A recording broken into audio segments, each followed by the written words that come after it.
proses belajarnya kita di luar kampus ya. Kayak misal apa yang belum kita dapat di ruang kelas atau di dalam praktikum itu bisa kita dapatkan. Gimana sih tipsnya cara lolos buat biar CV-nya itu lolos, biar dilirik sama HRD? Persiapan ya. Jujur, oh ada. Kalau masalah tadi dibilang muda, juga dibilang muda juga nggak terlalu muda, dibilang sulit juga nggak terlalu sulit juga ya. Saya bosen dengan dunia kampus gitu. Di situ kita buktiin kalau Gen Z tuh gak selemah itu. Kita juga bisa belajar di sana kayak gitu. Kayaknya gitu. perlu kolaborasi ya Iya, kita. betul banget.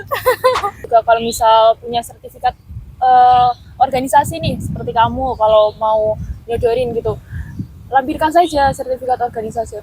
Bisa itu Mbak? Bisa juga. Kalau misal punya prestasi malah lebih bagus. Oh, bagus berarti. Soalnya biasanya anak organisasi tuh mampu bekerja sama. Nah, Terus iya. mampu mengatur waktu. Kayak gitu itu jadi plus buat kita. Iya. Soalnya kan kalau di dunia kerja itu pentingnya buat saling kerjasama. Dia pengalamannya sebanyak itu, tapi dia gak keterima kerja kayak gitu. Makanya buat teman-teman jangan ragu, jangan bimbang buat masuk ke Iya. Himasura. Iya, masuk di Basura. Iya, Soalnya kan bener. itu yang paling paling tahu gitu. Buat Itu jadi kan nama pengalaman kalian. juga, biar nambah-nambah sertifikat, terus organisasi.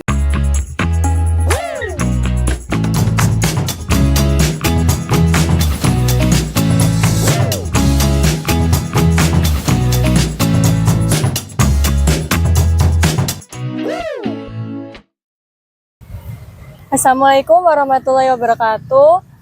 Kembali lagi di podcastnya Himasura, podcastnya anak manajemen sumber daya perairan.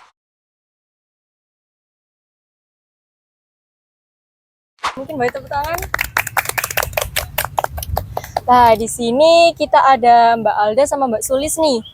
Mungkin sebelumnya, mbak-mbaknya mau memperkenalkan diri masing-masing dulu.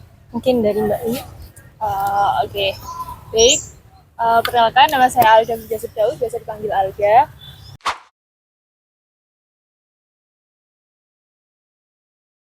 Saya dari Prodi Manajemen Sumber Daya Perairan, angkatan 2021. Ya, sama saya juga dari angkatan 21. Nama saya Sulisina Maliantari.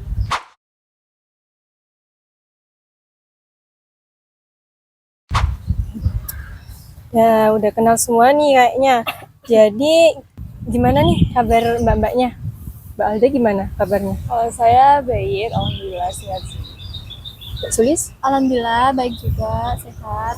Alhamdulillah sehat ya. Lah, ngomong-ngomong nih Mbak, kesibukannya sekarang apa nih kalau boleh tahu? Sekarang kesibukannya. Kalau saya sendiri lagi ngerjain draft skripsi dan juga ada beberapa perkuliahan sih, soalnya kan saya ada beberapa matkul yang sekiranya memenuhi kurang SKS lah istilahnya. Kalau Mbak Sulis? Kalau saya lagi persiapan buat produk probiotik yang nanti bakalan diterapkan waktu KKNT. Wow, menarik tuh kayaknya. Oh iya Mbak, kalau nggak salah nih, saya dengar-dengar kalau mbak-mbaknya ini ikut MBKM riset sama dosen ya?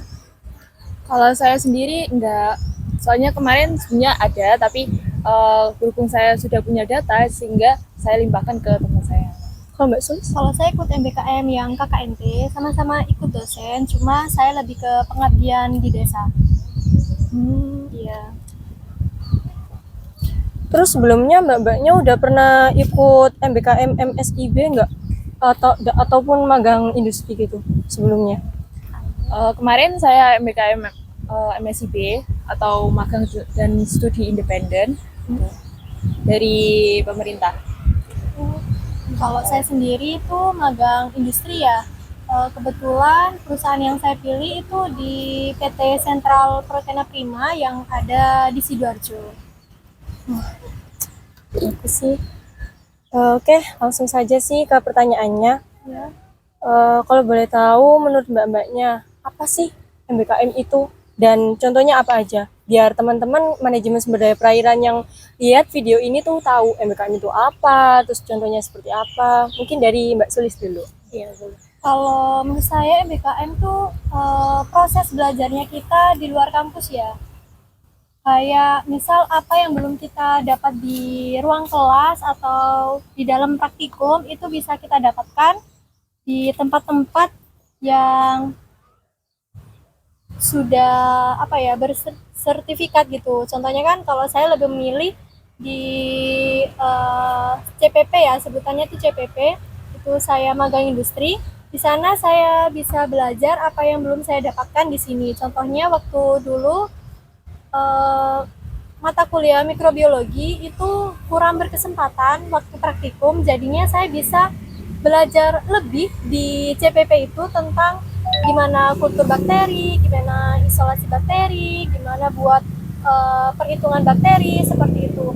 Atau juga kebetulan saya ada rekan dari MSP juga angkatan 21 itu Firda. Kebetulan Firda itu masuk di water quality sama planktonologi. Di sana juga kita belajar tentang planktonologi, kualitas air, kayak gitu-gitu. Sedangkan biasanya kan kalau di praktikum-praktikum itu kan kayak fosfat, nitrat, terus amonia gitu kan. Sedangkan kalau di CPP itu sendiri ada kualitas air seperti hardness, alkalinitas, terus amonium seperti itu. Terus planktonologi juga di sana lengkap sekali. Contohnya seperti uji zooplankton, fitoplankton seperti itu.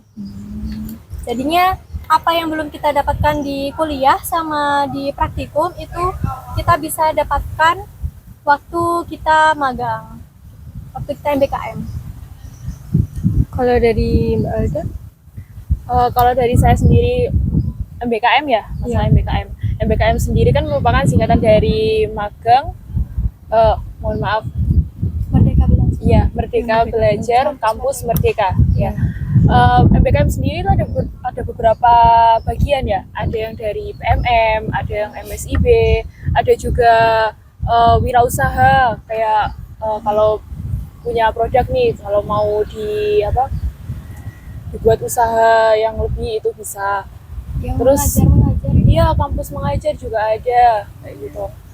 Cuman dari ranah kita kan kalau kampus mengajar bisa, cuman kayak bukan ranahnya kita lah gitu. Soalnya kan kita bukan basicnya di pendidikan. Kalau misal di bagian PMM, terus MSIB kita masih masuk seperti itu. Terus terkait MBKM yang pernah saya ikuti itu adalah MBKM MSIB itu di PT Suritani Pemuka. Jadi melalui beberapa tahap seperti tahap dari administrasi, habis itu ada tes tulis, tapi itu hanya beberapa perusahaan ya kalau misalnya tes tulis. Terus ada juga wawancara, tapi dari saya sendiri itu ada tes administrasi sama wawancara seperti itu. Jadi tahapannya ada seperti itu ya Mbak? Ya, kalau yang administrasi itu kan dari CV, terus ada juga kalau misal punya sertifikat organisasi nih, seperti kamu kalau mau nyodorin gitu, lampirkan saja sertifikat organisasi. Bisa itu Mbak? Bisa juga. Kalau misal punya prestasi malah lebih bagus. Ya, sama juga di magang industri. Ini sebenarnya tergantung dari instansinya ya. Kalau kebetulan di instansi CPP itu kita cuma menyerahkan surat pernyataan dari prodi, terus ada CV juga. Ya kalau Walda kan tadi ada wawancaranya ya. Iya, Kalau wawancara. di saya itu buat magang industri nggak cukup ya mudah aja. Yang penting kita sudah menyerahkan surat pernyataan, dapat persetujuan dari kampus ya kita langsung ditetapkan di tempatnya seperti itu.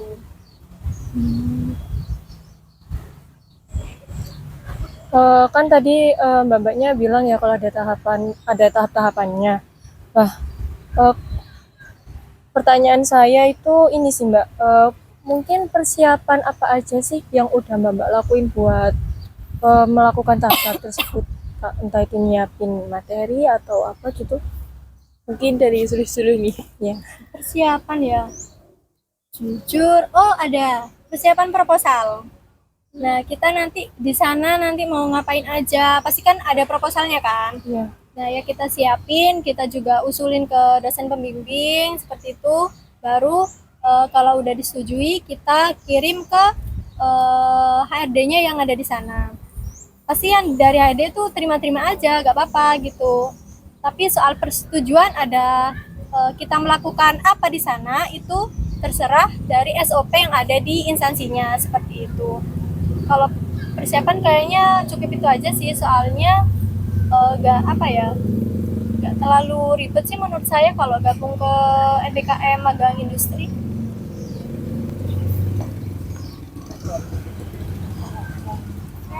Kalau Alda gimana Alda?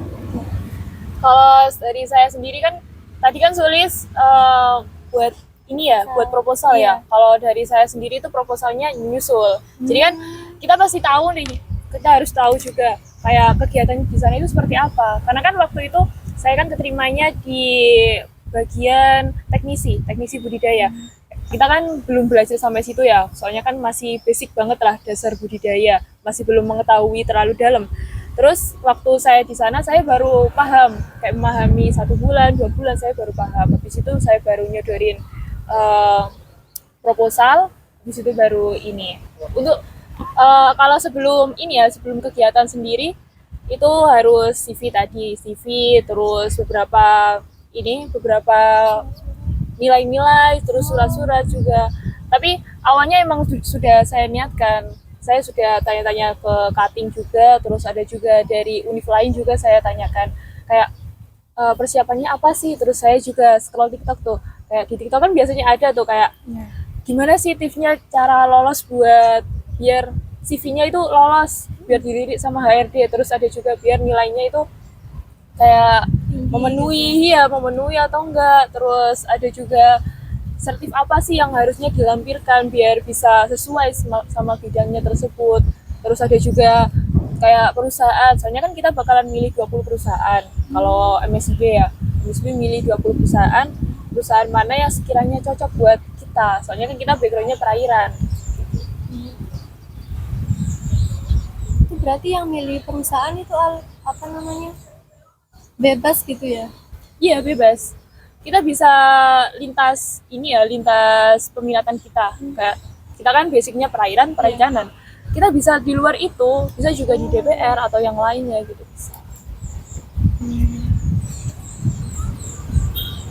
Dari yang Mbak sampaikan tadi, menurut saya kayaknya untuk mengikuti MBKM itu kayaknya nggak mudah ya Mbak, nggak mudah. Dan mungkin ini Mbak, saya juga penasaran nih, kenapa, alasan apa yang mendasari mbak-mbaknya itu mau ikut MBKM? Ya baik, saya jawab dulu ya. Kalau dari saya sendiri, kalau masalah tadi dibilang muda juga nggak terlalu muda, dibilang sulit juga nggak terlalu sulit juga ya. Tergantung dari persiapan masing-masing juga. Tapi kalau dari saya sendiri, kalau apa sih yang mendasari saya ikut MBKM gitu? Karena gini, kita di kampus kita berbeda dengan politeknik. Dimana politeknik itu kan pastinya banyak sekali magang. Sedangkan kita pengalaman buat magang itu kan waktunya liburan. Sedangkan liburan kalau waktunya semester awal-awal itu kan saya kayak males banget lah buat liburan, mending buat liburan daripada buat magang kayak gitu. Terus ada suatu kondisi ketika saya itu dari TikTok atau Instagram ya, saya lupa itu. Saya lihat itu kayak pengalamannya itu banyak. Dia pengalamannya sebanyak itu tapi dia gak keterima kerja kayak gitu. Jadi kayak saya kayak gini ya. Saya dari universitas, saya bukan politeknik.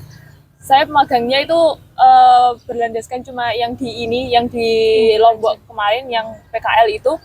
Bagaimana mungkin saya bisa seimbang dengan mereka, apalagi mereka yang sebanyak itu aja masih gak keterima kerja, sedangkan lapangan kerja sekarang kan kayak banyak sekali pengangguran gitu.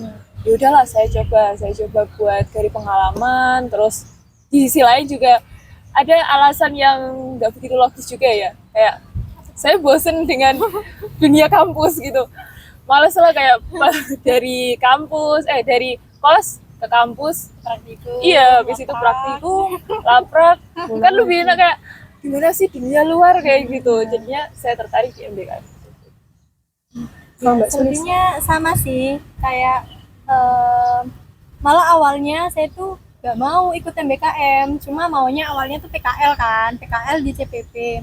Cuma di CPP tuh gak nerima yang namanya PKL karena waktunya terlalu singkat, makanya saya ngajuin buat magang industri.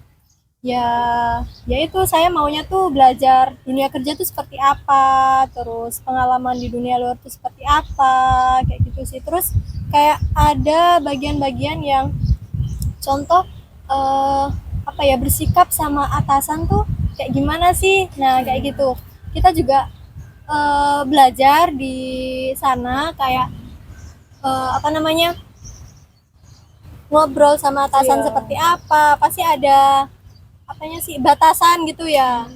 Bukan senioritas tapi kayak apa sih namanya, saling menghormati seperti itu. Kita juga belajar di tempat magang kayak gitu. Sama karyawannya juga ya. Iya, benar-benar. Soalnya kadang kan Gen Z ya pasti Iya. dianggap remeh kan. Nah, di situ kita buktiin kalau Gen Z tuh gak selemah itu. Kita juga bisa belajar di sana kayak gitu. Terus bisa menerima perbedaan kayak gitu. Gitu aja sih.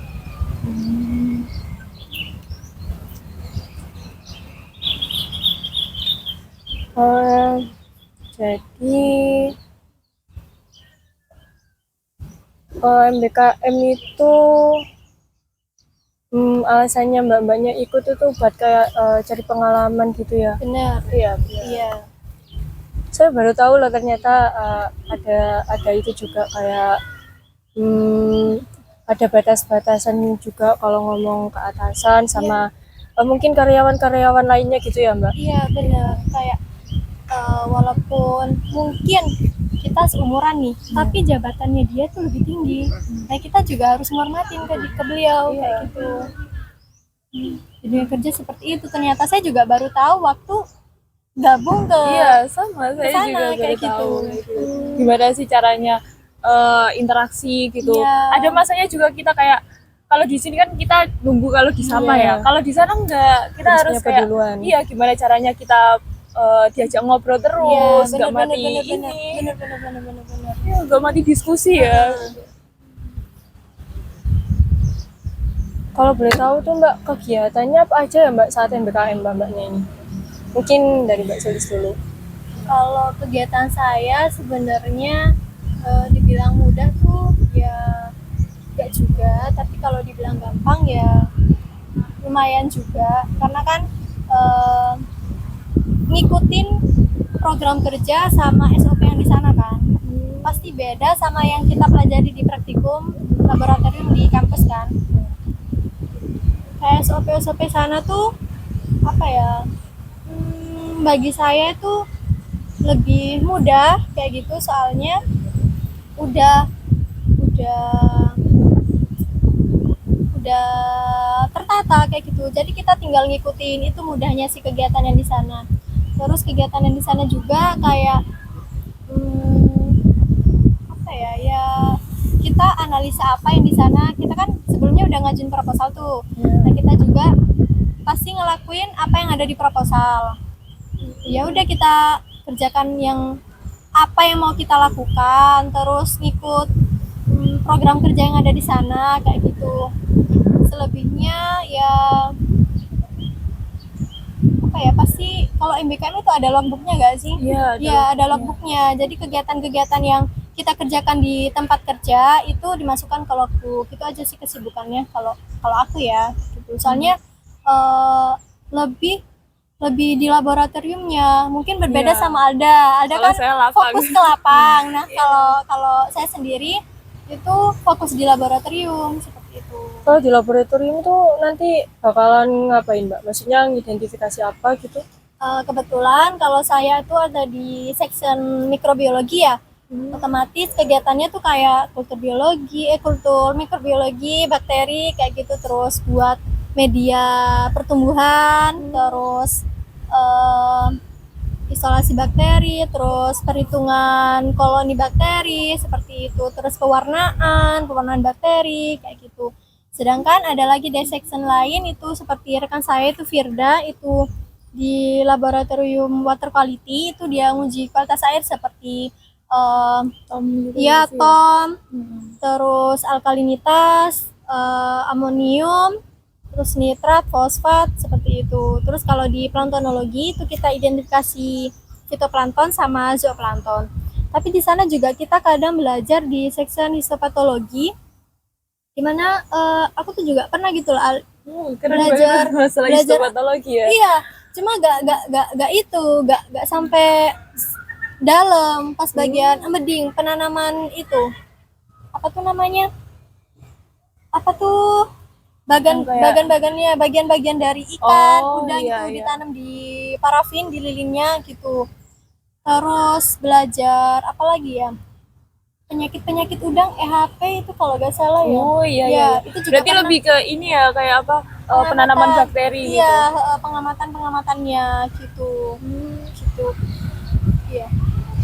Kalau saya sendiri sih kayak berbanding terbalik ya sama Sulis ya. Soalnya saya full, lapang. iya saya full lapang.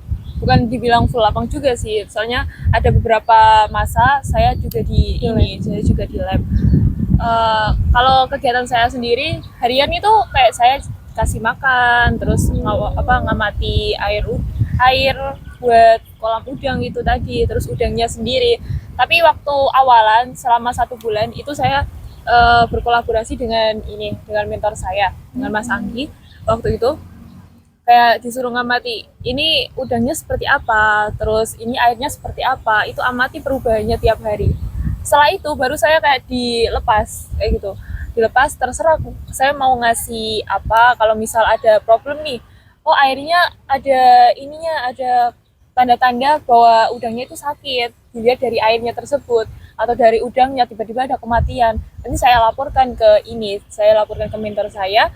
Pada waktu itu saya dipegangi 4 peta kolam tambak. Habis itu nanti saya coba ajukan kayak beberapa kayak misalnya harus ganti air atau apa, terus itu gara-gara apa, itu pasti saya ajukan seperti itu. Nanti kalau misal sudah di deal kayak oh iya benar gitu, pasti nanti bakalan kayak kayak sama teknisi. Terus ada juga kayak saya formulasi pakan, bukan formulasi pakan sih, kayak berapa hari sih si udang itu harus makan gitu. Makan lagi. Iya, itu awalnya waktu siklus pertama itu saya masih belum tahu ya, belum paham, walaupun saya sudah dikasih kayak rumus-rumusnya gitu. Rumusnya pun berbeda seperti yang di dasar budidaya kita ya.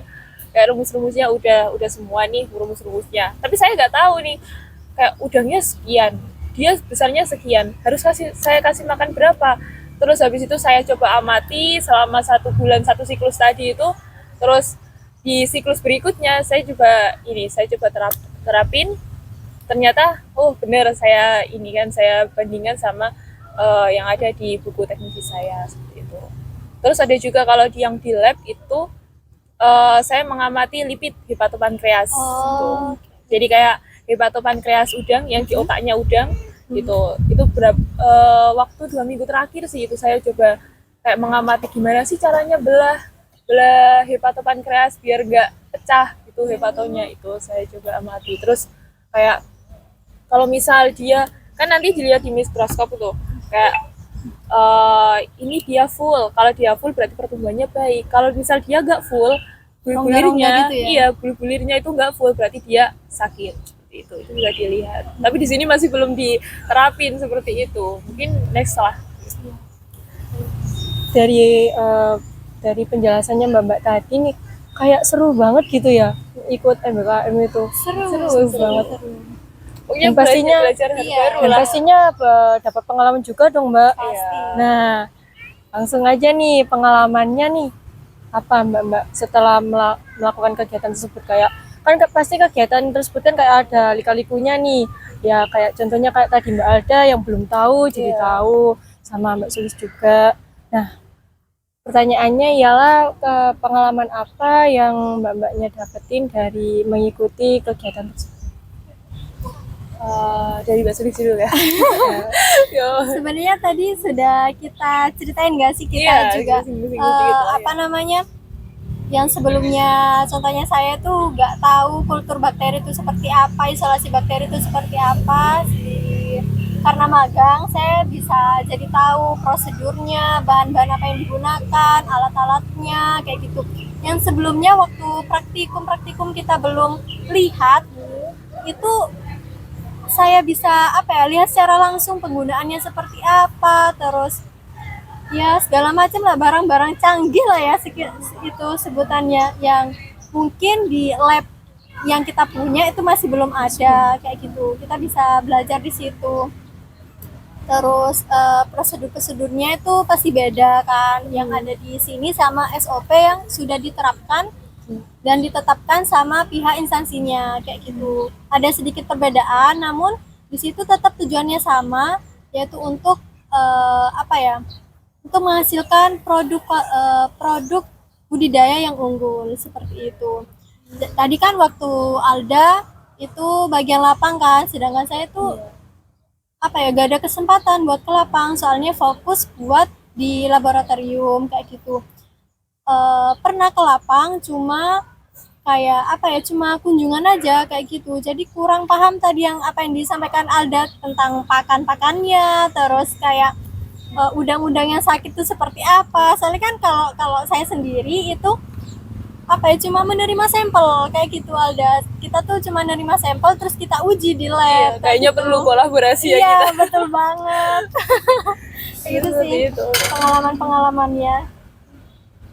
Kalau dari saya sendiri, pengalamannya gimana ya? Kalau sebenarnya awalnya itu kan saya kayak ini apa? Saya nggak tahu. Iya. Kayak ini harus disuruh apa? Kayak pakan-pakannya itu apa? Terus kayak bahan-bahan buat treatment air. Saya tuh nggak paham kayak apa itu dolomit itu yang mana, kapur itu yang mana, dia formulasinya seperti apa, kegunaannya itu buat apa, itu saya nggak tahu. Bahkan hal sepele kayak umur udang kan kita di sini kan nggak diajari ya, nggak diajari sampai situ.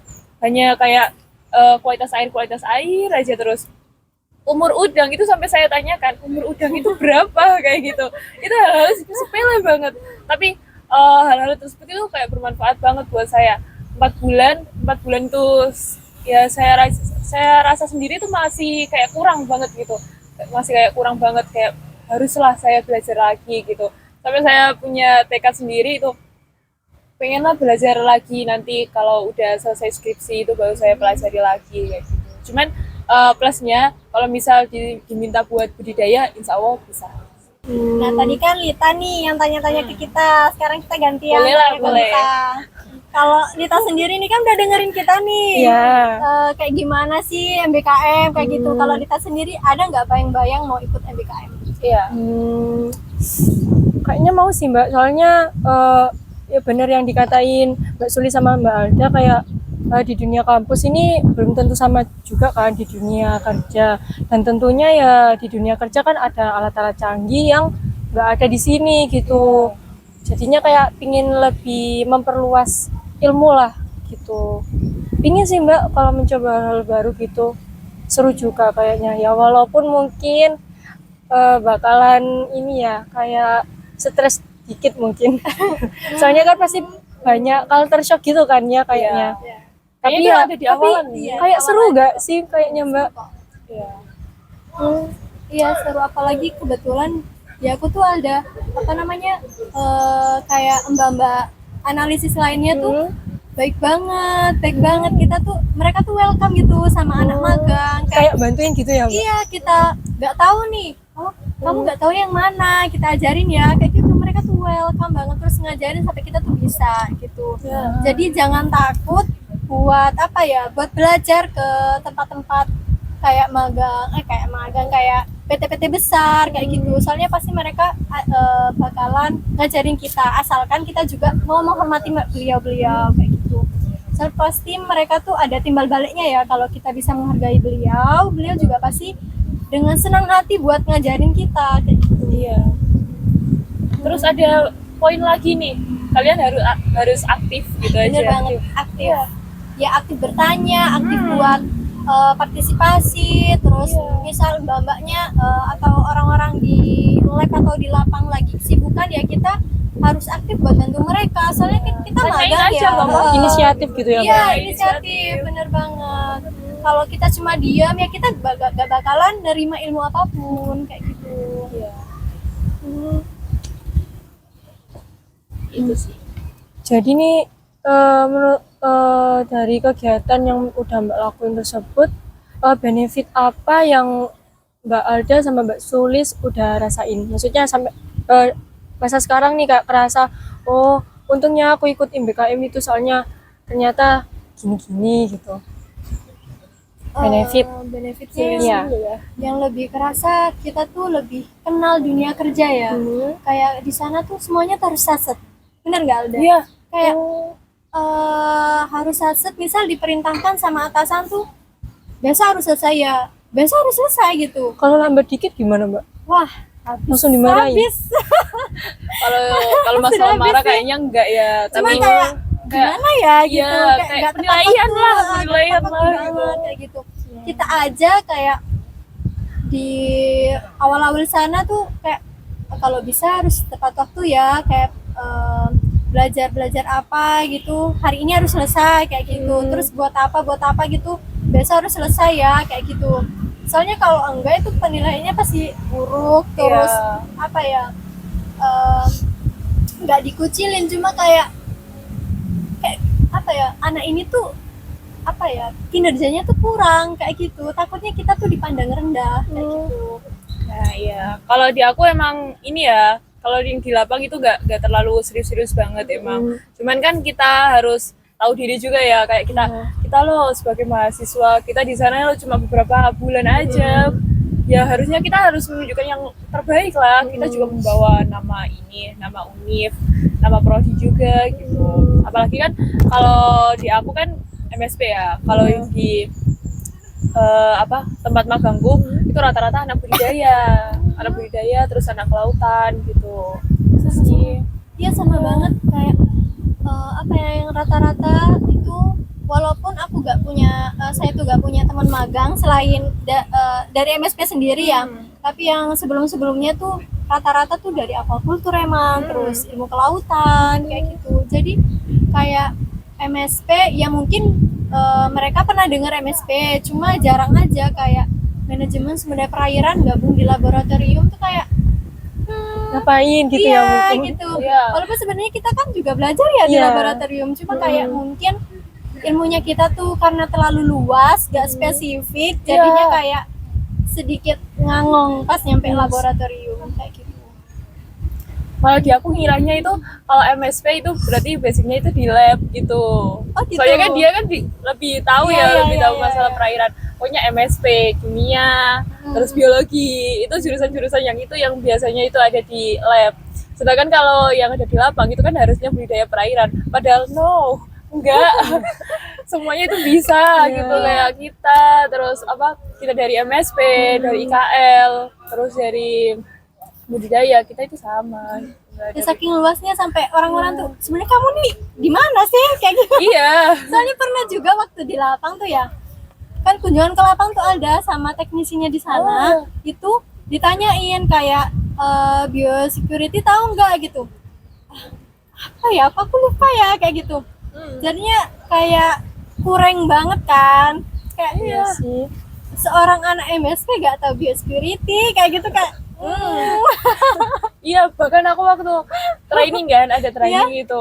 Training waktu awal-awalan ada biosecurity, terus ada kayak persiapan kualitas air, persiapan air lah. Persiapan air, terus masalah kualitas air juga, kualitas air buat tambak. Itu kayak ini apa, ini hal baru semua, padahal itu online ya, waktu online gitu. Apa ini baru semua, ini aku nggak gitu ya. tahu gitu. Ya saking dari luasnya mungkin ya. Ya tapi ada plusnya karena MSP ini luas, terus belajarnya banyak, kayak air asin bisa, tawar bisa, Iya, plusnya payau gitu ya, bisa gitu. Jadi kita bisa tahu semua ciri-ciri air tuh kayak gimana. Terus budidaya juga kita belajar kan, alat Iya. tangkap juga belajar. Terus apalagi? Bukan hanya air aja sih, air, ikan juga. Oh iya, bukan- ikan ada juga. Iya, iya, Tumbuhan benar, air benar, juga benar. nggak Iya, sih, Mbak? tumbuhan Iya, air, tumbuhan terus ada air, jenis kayak mangrove. gitu. Iya, walaupun Nah, kita itu. nggak spesifik, cuma kita tahu gitu. Kita tahu walaupun mungkin nggak terlalu dalam kayak gitu. Iya. Seperti itu sih. Terus benefitnya lagi itu kayak rasa sosial kita lah, Iya, sosial gitu. Kita kalau misal dari aku ya, kalau yang siapa Sulis kan masih ada temennya Firda. Kalau yang aku sendiri tuh bener-bener dari UTM sendiri, bener-bener dari UTM sendiri. Terus kayak aku nggak kenal walaupun ada ya dari UNER gitu, dari UNER. Terus ada juga dari UNESA. Tapi kayak aku tuh nggak kenal mereka dari awal-awalan, cuma kenal dari ini, dari grup WA. Aku yang cenderung introvert ya, yang introvert jadi harus kayak sosialisasi banget gitu. Kamu dari mana? Dari ini kayak apa?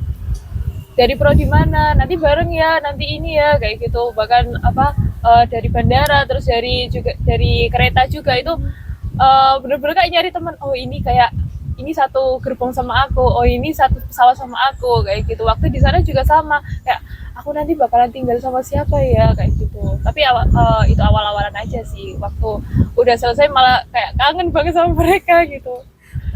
iya benar, sosial juga diperlukan ya. Kayak waktu awal-awal itu saya sama Firda tuh kayak diam kayak gitu kan. Soalnya kan pasti orang-orang laboratorium tuh yang kita tahu tuh serius banget kan. Tapi ternyata tuh enggak. Baru ketahuan setelah mungkin sebulan 2 bulan Alda. Soalnya mungkin karena masih baru ya, anak Ya, magang adaptasi baru lah ya. masih adaptasi gitu. Jadi kayak masih agak sungkan kayak gitu kan sama mbak-mbak yang ada di laboratorium kayak gitu. Tapi dengan berjalannya waktu kayak ikut diskusi sama beliau, terus sering tanya-tanya juga kira-kira di CPP atau di tempat magang tuh kayak gimana SOP-nya kayak gitu. Jadi kayak lebih akrab kayak gitu.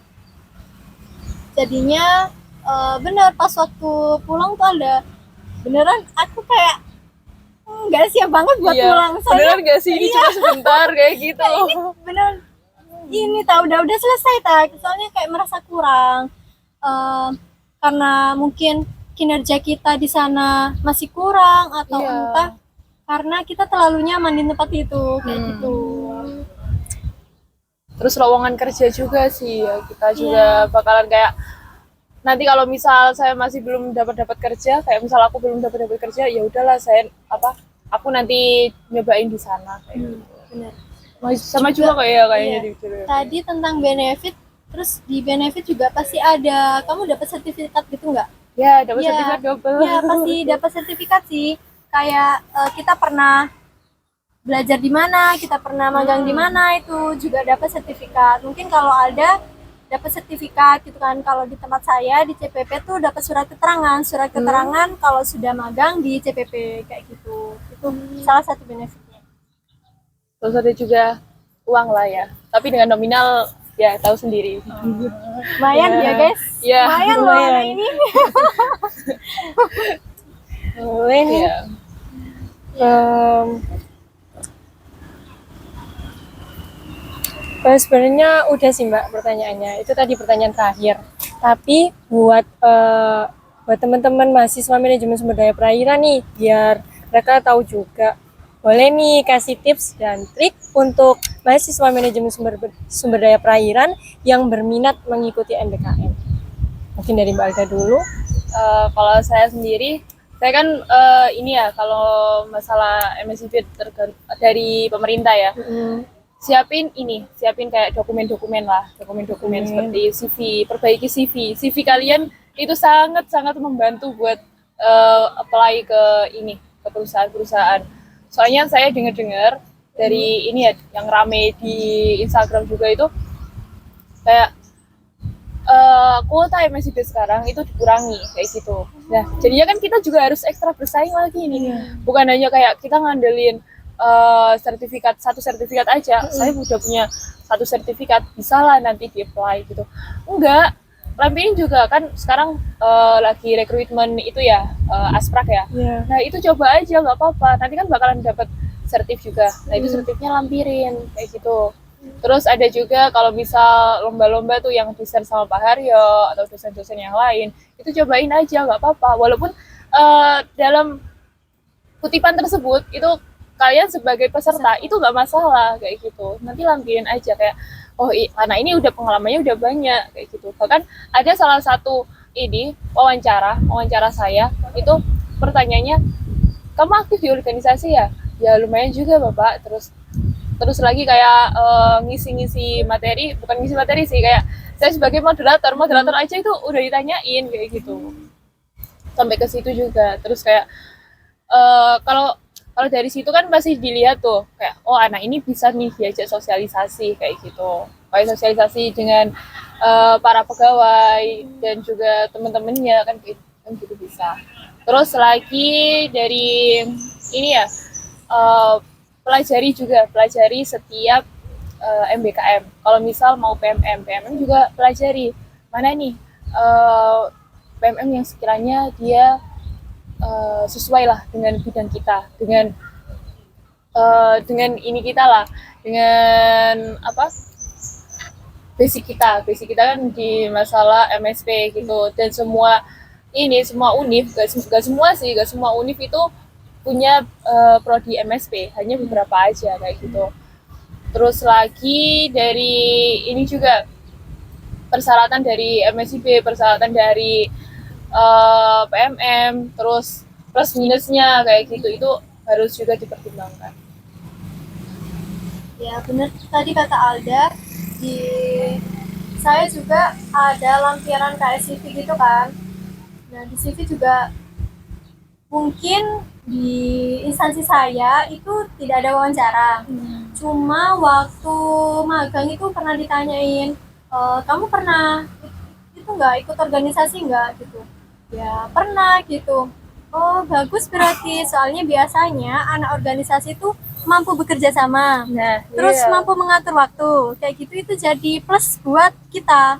Soalnya kan kalau di dunia kerja itu pentingnya buat saling kerjasama, terus sosialisasi juga gitu kan, bersosialisasi. Iya tadi aku juga bilangnya betul ya. terus mengatur waktu gitu kan. Kalau di dunia kerja tuh penting banget buat mengatur waktu kayak gitu.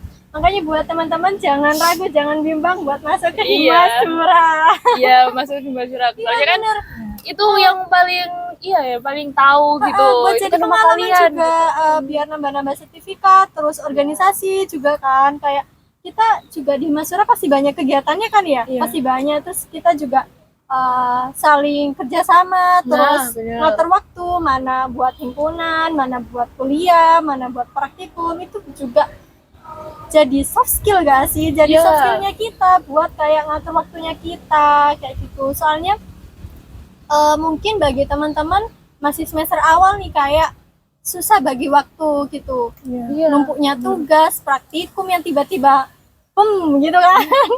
Tiba-tiba langsung di akhiran banyak banget gitu. Kalau kita masuk Himasura mungkin merasa ada tekanan, cuma kan lambat laun kita kayak jadi tahu buat ngatur waktu gitu kan. Kayak mana buat himpunan, mana buat tugas, praktikum, lain-lain kayak gitu. Nanti siapa tahu lah naik ke tingkat univ lah ya. Bener banget. Jadi gak usah takut keteteran. Kalau kita bisa bagi waktu, itu kita pasti bisa buat jalanin kayak gitu. Soalnya ya mungkin Alda sendiri tuh udah banyak banget pengalaman organisasinya ya.